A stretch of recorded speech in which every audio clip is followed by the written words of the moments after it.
yang waktu itu menulis buku Jokowi Undercover yang kedua. Ya, karena Jokowi Undercover pertama tuh soal kehidupannya, yang kedua tuh soal sekolahnya UGM-nya. Disitulah dia tiba-tiba dia dikriminalisasi. Jadi kenapa saya bilang dikriminalisasi? Karena buku itu harusnya dijawab dengan buku.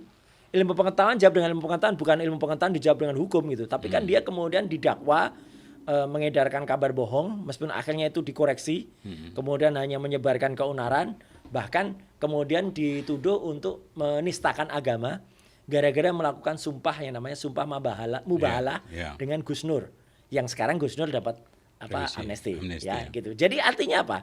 Itu membuat orang bertanya, dan kalau tadi pertanyaan Pak Freddy, sejak kapan kemudian muncul? Itulah muncul pada bulan Oktober tahun 2022.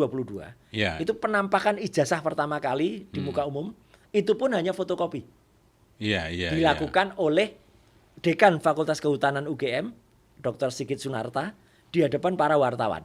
Jadi waktu itu, mungkin karena pertanyaan-pertanyaan tentang ditahannya Gus Nur dan Bambang Tri, UGM gimana nih sikapnya? Rektor UGM waktu itu kemudian mengeluarkan statement, kami meyakini bahwa Joko Widodo itu loh kok meyakini.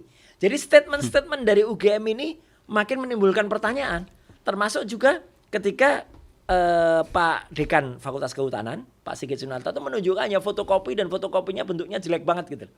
Terus setelah itu malah ada acara reuni-reunian gitu ya, yang kemudian ada teman-temannya Jokowi itu pada nunjukin ijazahnya gitu ya. Dan di belakangnya itu ada layar lebar yang itu gambarnya sama dengan yang ditunjukkan Sigit Sunarta.